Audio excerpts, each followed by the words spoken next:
literature, yet when it comes to Islam, somehow we want to suspend What we've learnt about that and quote verbatim from texts. Yes, we read things in their context. I mean, you read Chaucer in context. Chaucer doesn't have followers.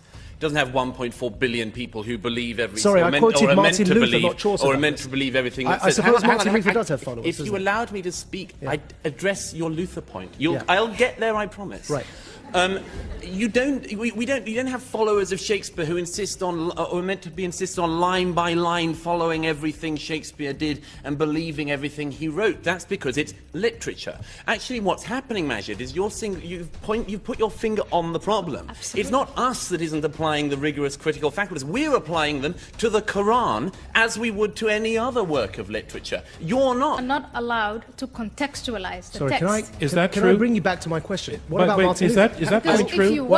If you were allowed to contextualize, you would say some of the things that Muhammad did is crap. You would say some of the... You can never get blood from stone. That's the hard lesson this Muslim scholar learned the moment he confronted Douglas Murray on a very controversial subject about Islam. And by the time Murray finished dismantling his false logic, he was left completely defenseless. Let's begin with the statement that led to all these, by none other than Ayaan Hirsi Ali, a former Muslim herself. People like my respectful opponents here are ignoring the basic tenets of their religion. When Muhammad, the founder of the religion, called out to all Muslims, and that's how he won most of his wars, by saying, I have been ordered, and all believing men have been ordered to attack and kill and maim anyone unless they testify, unless all men testify to the fact that Allah is the one and only, Muhammad is his messenger.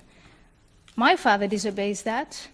Majid Nawaz tried to obey that first and then stopped obeying it, but the fact that that scripture is there and that history of militarism is there belies the motion that Islam is a religion of peace. The point I want to make is Islam is a religion, when you take the scripture, that can be employed to wage war, and Islam as a civilization has known periods of peace, but you cannot, if you pay attention to that history, pay attention to the evidence, continue to say that Islam is a religion of peace. No monotheistic religion is a religion of peace. No monotheistic religion is only a religion of war. It is both. But in Islam, and that's why we are debating it in the 21st century, there are more occurrences of violence and war and strife and subjection of women than there are in other religions. And my point, our point is... Douglas Murray and especially Ayaan Hirsi Ali aren't interested in intentions or personal journeys. What interests them are in texts, history, and consequences. Once the audience saw both of them together, they instantly knew that two very different ways of thinking were about to collide against the opposite end of the panel. Deny it, because by denying it we don't solve the problem. Let's admit it, and then as intelligent people take it from there. What is to blame on external factors? What is to blame on the inside? Majid Nawaz, who was an extremist, now an anti-extremist. Majid, respond. So, forgive me for the assumption, Ayaan.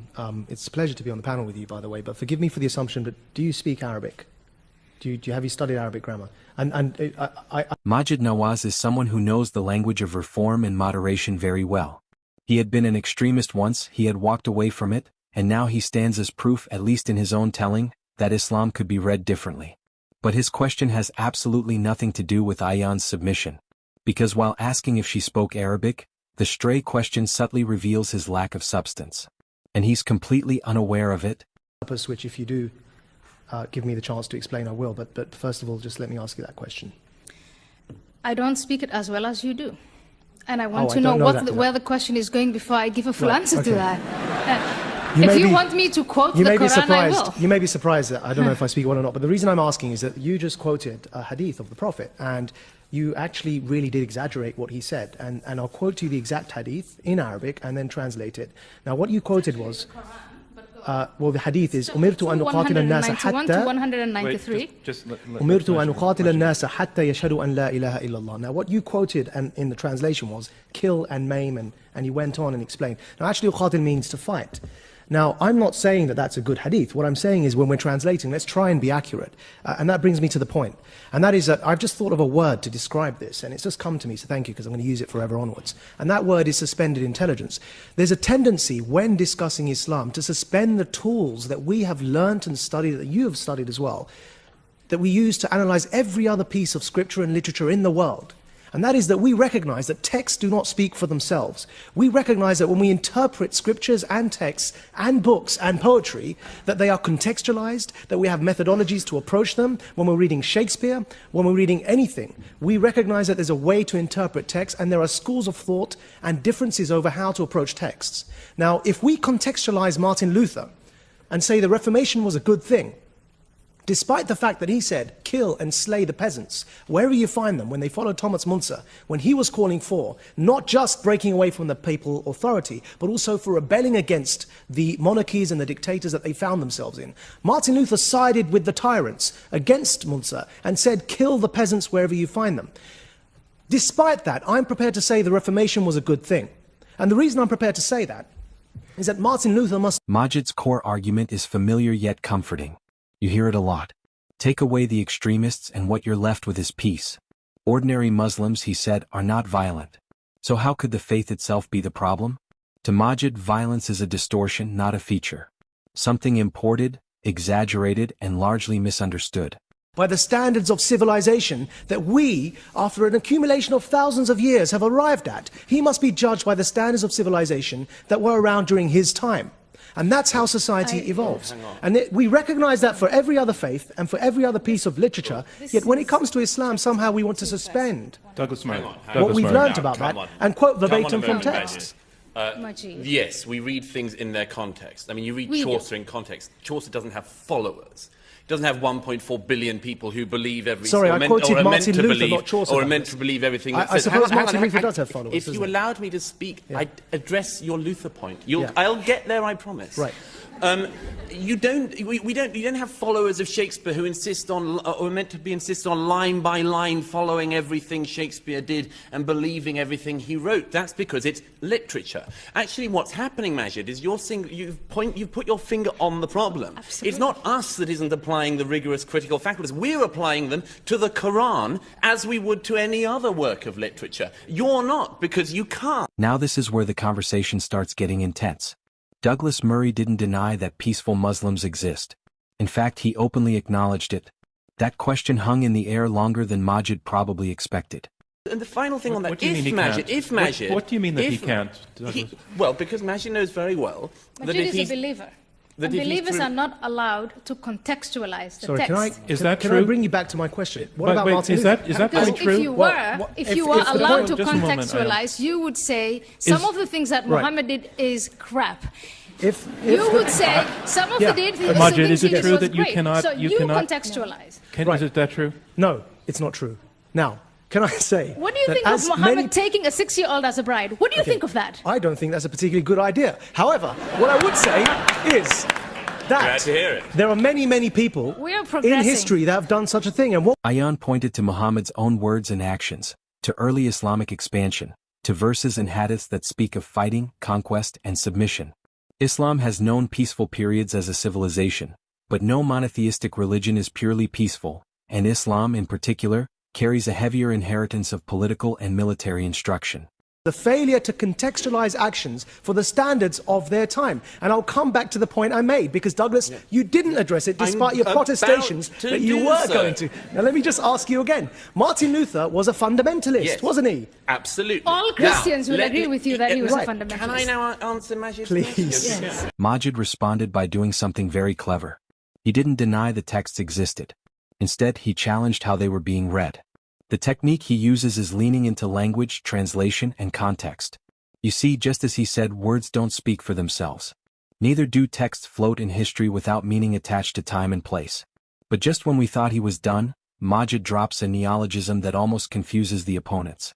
Then I want to bring in Zeba. If there were currently Lutheran, there are Lutherans around, you meet them occasionally in Scandinavia and so on, very nice, very nice it is, and peaceable guys they are by and large. If, however, there was a large proportion of Lutherans somewhere in Scandinavia that started blowing up non-Lutherans. Or no, sorry, let's be absolutely right, started massacring peasants. Do you think that people would say, hang on a minute, let's not criticize Martin Luther. He did that by the standards of his time. We shouldn't criticize his followers all that much, and we shouldn't point out what he said and so on. No, we just say, you know, don't go and massacre peasants. Full stop. It was rubbish at Douglas, the time, it's rubbish now. It's the same with the Quran. You're missing the point. If you're failing to judge... No, let me bring in your point. Bringing up Martin Luther as comparison is a no-brainer. Yes, it's true Luther called for the killing of peasants. Christians today don't treat that as a permanent command because it's not the same as senseless slaughters. So it's completely out of context to say Christians who judge Luther by the standards of his time should do the same with Islam. I just wanted to point out in terms of when we're talking about the Quran and saying that we can't contextualize it, that's simply not true. That is a debate that's hot in the community amongst Muslim scholars and amongst Muslims themselves. We're debating that very question. Is the Quran a living document? Much like it's similar in comparison to, say, the Constitution and the debates that happen around that. Excuse me, around that. The fact is, scholars say that, you know, when you look at the Quranic Arabic, there can be, 2, 3, 4, 5, 6 interpretations for every word. There's only certain things in the Quran that scholars agree are concrete, like the concept of God, afterlife, things like that. But beyond that, there is a wide range of interpretation, which is why there is a history that not many people look at, and that's part of the problem, that nobody's actually looked at the history of debate within Islam about every sort of aspect that can come to mind. I disagree with that. The reason why I disagree with it, it would be more accurate. At first this sounded persuasive, reasonable even. After all, we contextualize almost everything in history. We don't judge ancient figures by modern standards, or at least we say we shouldn't. But Ayaan Hirsi didn't let the comparison sit comfortably. The scholars that you find attractive say that. But there are a bunch of scholars with a great number of following in Islam all of them are self-appointed, by the way, because there's no hierarchy, there's no seminary of Islam, except a University of Al-Azhar, and we know the products of Al-Azhar. But there are scholars like Bin Laden who say we have to take He's not a scholar the Quran. By anyone's he measure. has the greatest following. He has That's the not greatest true. following. The Islamic Brotherhood, Hassan not true. al-Banna, when you look at the Sunni Islam, when you look at Ayatollah Khomeini in the 20th century, the most influential guy of Shia Islam, another self-appointed scholar, you have all of it. Sheikh bin Baz, he has the greatest following. Sheikh al-Qaradawi, maybe these are individuals that are not attractive to you, but then it would be more accurate if you stated that. They are attractive to many Muslims, not thousands, but in the millions. And what they say, and that's why they're influential, is they challenge every single Muslim individual. Are you a true Muslim? If you are a true Muslim, you live by what the Quran dictates, you follow the example of the Prophet Muhammad. Right, their interpretation, and those though. scholars who insist on that are far more influential, far more powerful than you soft-spoken, wonderful, cuddly scholars. Well, Majid Nawaz. so Ayaan, What Ayaan said is very crucial. Shakespeare doesn't have followers who believe every line is divinely inspired. Martin Luther doesn't have billions of people who see his actions as a sacred model for all time. But Prophet Muhammad does. And that difference matters. Now this is where Majid's defense begins to wobble. and Hassan al-Banna is a scholar. Bin Laden, for those of you who don't know, is an engineer, a qualified engineer. So don't know him. Why Someone don't you love it. define who is a scholar? Don't know his history. He's a qualified engineer who comes from one of the richest construction families in Saudi Arabia and was educated in the elite private schools of Switzerland and Saudi Arabia. Hassan al-Banna that you referred to was a school teacher. And in fact, what you find common with all of the movements that you're worried about and that I'm worried about and we're all worried about are that they are founded by people who do not have a theological background. Now, for all we think of Al-Azhar and their very conservative views, what we don't find is that Al-Azhar produces the likes of Bin Laden and Hassan al-Banna, or even Maududi, the founder of the Jamaat Islami in the Indian subcontinent. Maududi was a journalist. Sayyid Qutb, the founder of modern-day jihadism, was a literary critic who came to America on a scholarship in the 1950s to study literature. He was not a theologian. So coming back to the point, Why don't please, you name Ayaan, a number don't of scholars define who are for influential the who are whole not? world who a Muslim scholar is. Because actually the people you refer to were not qualified theologians. But don't you touch on the problem? Then came the question that changed the tone entirely. When she asked Majid what he thought about Muhammad marrying a 6-year-old girl. Admitting this, don't you touch on the problem that is inherent in Islam after the death of Muhammad, that the problem of who speaks for Islam has not been resolved. It could be the two of you, it could be Bin Laden, it could be Al-Qaradawi, it could be Faisal Shahzad, it could be me. Sorry, nothing against engineers in the crowd. Please vote for us. What does that have to do with Islam being a religion of peace? If you're almost making the argument that Islam is what you want it to be, depending on how you behave. So if you behave peacefully, is it not a religion of peace to you? That is a brilliant question. When you can start. The answer felt obvious, even if it wasn't spoken aloud. But let's hear what she has in mind. Islam is a different thing to 1.57 billion people. And from that general point, you can reduce it to what is it that unifies them. And ultimately, you will get to the Quran and the Hadith. The Quran, the Hadith, the Day of Judgment. The belief in the Day of Judgment. And if you take those three concepts, then it's far from a religion of peace. Because you look, first of all, not only at the content of the Quran, in context, fine, I'm willing to contextualize it, but what if other believers are not and they're influential? What if I want to read Muhammad's practices simply as a matter of history, another great figure in history, but more Muslims, millions of Muslims don't want to do that and really want to follow his practice. What if more and more Muslims invest in the hereafter more than they invest in life? Then we have a problem. And that's why I ask you to vote against the motion. It cannot be only a religion of peace. Because if it were only a religion of peace, if it were perfect, why would we have this debate? Douglas, why would we be talking about reforming it? Can you be 15 seconds? Succinct, I promise. Yeah. Majid's trying to imply that the whole extremist problem is a sort of misreading by engineers and literary critics. Unfortunately, that's simply not the case, hasn't been historically in Islam, and isn't now.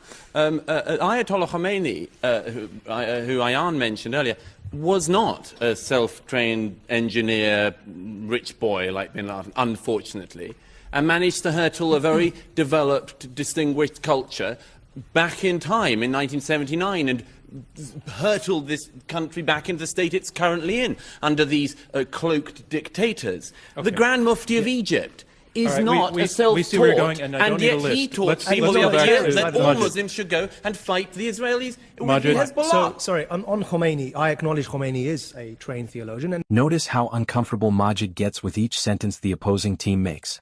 The thing is, the more he tries to soften Islam by comparison to Christianity or modern constitutional debates, the clearer the gap becomes. In the 70s, Douglas, and that proves something. What was he so famous for? Khomeini was recognized for bringing a revolution in Shiite theology.